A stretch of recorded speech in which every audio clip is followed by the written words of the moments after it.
उस भयंकर घटना को हजारों वर्ष बीत चुके हैं। अब मेरी स्थिति ऐसी हो गई है कि मैं अपनी व्यथा का पूरा वर्णन करने लायक भी नहीं रहा। मैंने तो अब यह सोचना भी छोड़ दिया है कि मुझे इस दयनीय दशा में अभी और कितने वर्ष यूं ही सड़ना है, क्योंकि मैं इसे जीवन नहीं कह सकता और मृत्यु मेरे वश में नहीं है। मैं अपने पिता से अत्यधिक प्रेम करता था और इसलिए मैं उनकी छलपूर्ण हत्या सहन नहीं कर पाया। उसके परिणाम स्वरूप मैं अपना विवेक खो बैठा और मैंने पांचालों के शिविर में घुसकर निर्दोषों का रक्त बहाया और निर्मम नरसंहार किया। मेरे पिता ने मुझे ब्रह्मास्त्र जन कल्याण के लिए दिया था, परंतु मैंने हठ और अहंकारवश उस शक्ति का दुरुपयोग किया, जिससे समस्त पृथ्वी के प्राणियों का जीवन संकट में पड़ गया था। श्री कृष्ण के समझाने के बावजूद मैं अपनी उस शक्ति को नियंत्रित नहीं कर सका और उस विध्वंसकारी अस्त्र का संधान एक निर्दोष गर्भवती स्त्री के ऊपर कर बैठा तथा उसके गर्भ में पल रहे शिशु की हत्या कर दी। मैं यदि थोड़ा धैर्य रखता और वासुदेव कृष्ण से क्षमा मांगकर अपने ब्रह्मास्त्र को रोकने का उपाय पूछता तो वे अवश्य कोई युक्ति सुझा देते, किंतु वहां मुझसे फिर भूल हो गई। यही दो मुख्य कारण थे जिनके लिए कृष्ण ने मुझे शाप दिया था।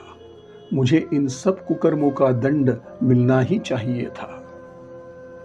मैंने इन बीते हजारों वर्षों में मानव सभ्यता को अनेक बार करवट लेते देखा है। मैंने असंख्य युद्ध देखे हैं, मैंने रक्तपात देखा है, मैं घोर नरसंहार का साक्षी रह चुका हूं। मैंने मनुष्य को राक्षसी कर्म और जघन्य पाप करते देखा है, परंतु मैंने आज तक किसी पापी अधर्मिया हत्यारे को इस तरह का रौरव कष्ट भोगते अथवा ऐसा शापित जीवन जीते नहीं देखा। यह मेरा दुर्भाग्य है कि इतना कुछ देखने और सहन कर लेने के बाद मैं अब तक जीवित हूं। मुझे अब स्थान, दिशा और समय का कोई बोध नहीं है। मुझे स्वयं नहीं पता कि मैं पृथ्वी के किस भाग में कितने समय से विचरण कर रहा हूं। मैंने कृष्ण द्वारा दिए कठोर दंड को स्वीकार तो कर लिया, परंतु एक प्रश्न मेरे मन में हमेशा उठता रहा कि श्री कृष्ण ने मुझे इतना लंबा शाप क्यों दिया। ऐसी दुर्दशा के साथ तो कुछ समय का शाप भी मनुष्य के लिए काटना मुश्किल हो सकता था, तो फिर हजारों वर्ष का शाप क्यों? चूंकि मेरे पास इन बीते वर्षों में करने के लिए कोई काम तो था नहीं, इसलिए मैं इसी प्रश्न पर चिंतन मनन करता रहा। बहुत समय तो मुझे यही लगता रहा कि मुझे इस जर्जर और दयनीय अवस्था में इतने लंबे समय तक जीने का विकट शाप देकर श्री कृष्ण ने मेरे साथ अन्याय किया है। परंतु फिर मुझे ध्यान आया कि श्री कृष्ण तो स्वयं ईश्वर है, उनके विधान में त्रुटि होने का तो प्रश्न ही नहीं है। इसका अर्थ यह हुआ कि यह शाप देने के पीछे कृष्ण का अवश्य कोई मंतव्य रहा होगा। समय जो जो कलयुग की परिधि में प्रवेश करता गया, मेरे सामने इस दीर्घकालिक शाप का उद्देश्य स्पष्ट होता गया। कृष्ण जानते थे कि वह शाप मेरे लिए असहनीय होगा, परंतु श्री हरि विष्णु का अवतार होने के कारण कृष्ण ने भविष्य में झांक लिया था कि कलयुग में पृथ्वी पर अधर्म बढ़ेगा।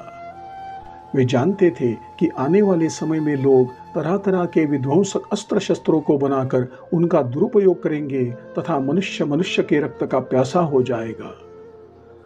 श्री कृष्ण को इस बात का भी पूर्वाभास हो गया था कि कलियुग में लोगों के मन में कन्या की अपेक्षा पुत्र की कामना अधिक बलवती हो जाएगी, जिसके कारण समाज में गर्भस्थ शिशुओं, विशेषकर कन्याओं की हत्या में अप्रत्याशित वृद्धि होने लगेगी। इससे प्रकृति का संतुलन बिगड़ेगा और समाज में विकृति उत्पन्न हो जाएगी। इस प्रकार श्री कृष्ण ने मेरे द्वारा किए गए दोनों अपराधों की भविष्य में पुनरावृत्ति होती देख ली थी।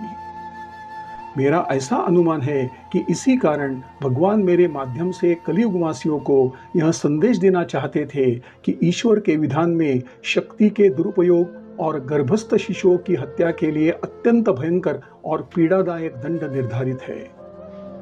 कृष्ण ने अपने इसी संदेश को कलयुग तक पहुंचाने के लिए मुझे जीवित छोड़ दिया था, ताकि लोग मेरे विषय में जाने और मुझसे सीखे कि ऐसे अपराधों का परिणाम कितना असहनीय हो सकता है।